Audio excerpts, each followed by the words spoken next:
política do café com leite. Nome engraçado. O que será que é isso?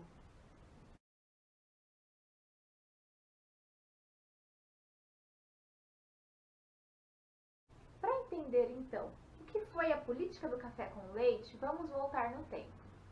Brasil, final do século XIX. O ano é 1889, em especial dia 15 de novembro. Alguém sabe o que aconteceu nesse dia? Vou deixar um tempinho aí para você pensar.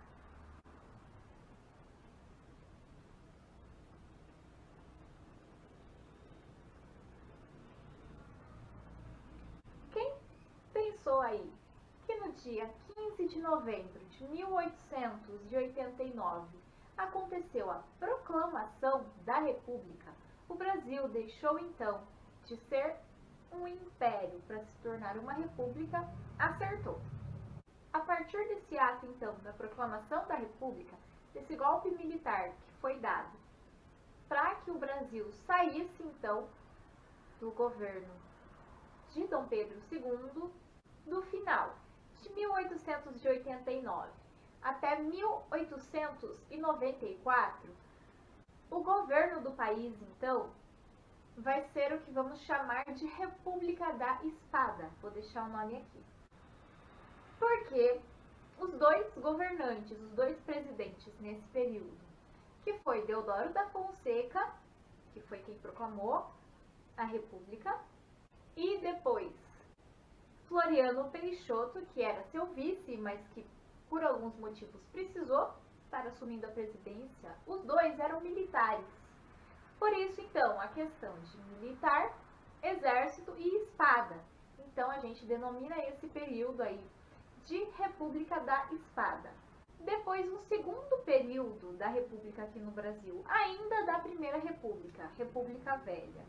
Nos próximos vídeos vamos entender melhor o porquê Primeira República e não somente República.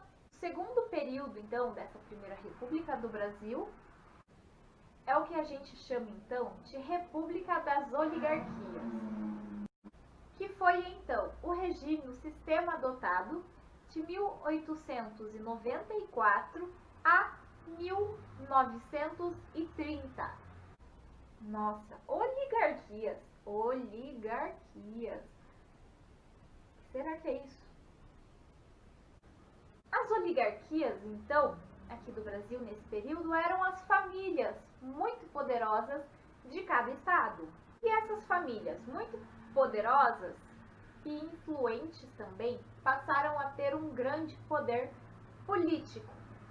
E algumas pessoas dessas famílias, então, se tornaram políticos, começaram a atuar nessa área, e por conta de serem famílias muito importantes nas suas cidades, nos seus estados, serem muito influentes, esses políticos conseguiam convencer, levar as pessoas a votarem nos candidatos que eles queriam que vencessem as eleições, a votar nos candidatos indicados por eles. Em troca desse voto, eles faziam, então, favores para os eleitores, como benefícios, alimentação, remédios, auxílios, empregos. Essa questão, esse processo dos políticos ali influentes no meio da população, levarem a população a votar no candidato indicado por eles, é o que é chamado, então, de voto de cabresto.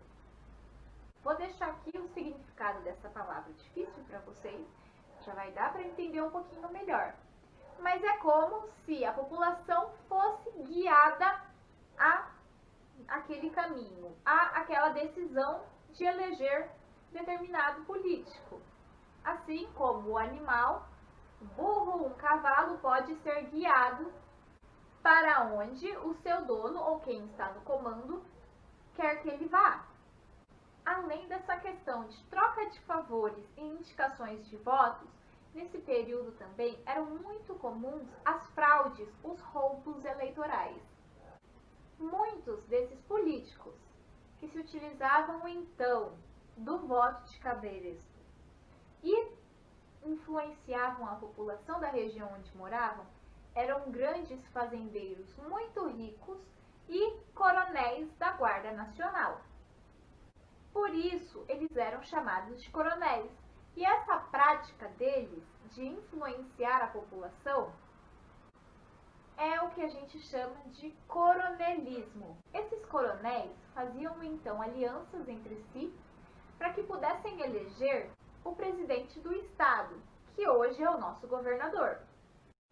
E nesse esquema de favores, que era o que acontecia com a população, também acontecia no meio político. Um ia dando apoio ao outro para que o candidato que eles apoiassem fosse eleito e, em troca, eles ficavam devendo favores uns aos outros. Esse esquema chegava então ao presidente da República, que era então apoiado por esses coronéis e também pelos governadores, e em troca desse apoio para que ele fosse eleito e se mantivesse no poder, ele teria então que conceder auxílio e benefícios a esses políticos que o apoiaram, as oligarquias estaduais. Esse processo de apoio entre os poderes municipais, estaduais e nacionais é o que fica conhecido então como política dos governantes. Nesse período, São Paulo e Minas Gerais eram estados muito poderosos, muito fortes no país. Não os únicos, é claro, mas eles tinham os dois partidos políticos mais fortes nesse período, que é o Partido Republicano Paulista e o Partido Republicano Mineiro. Como eles eram partidos realmente muito fortes, eles entraram em um acordo entre si. E esses dois partidos, em comum acordo, lançavam então o nome de algum candidato para disputar as eleições.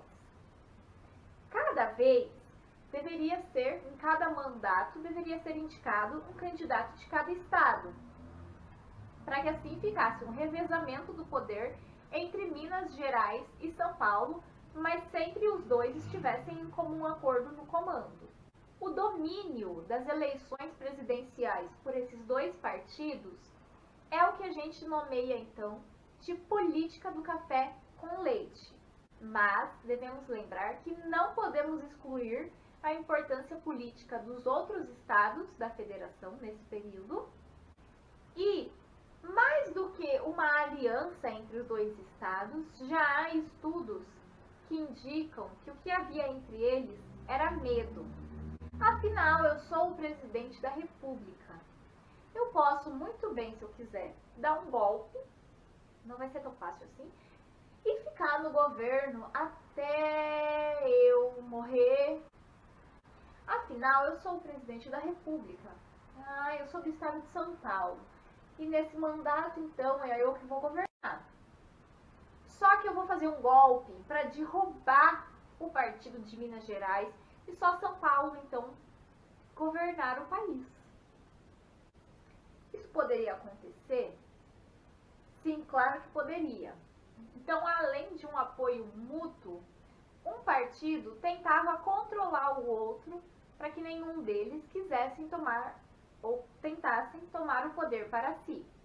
Mas esse processo, então, desse revezamento político nesse período é o que a gente chama de política do café com leite.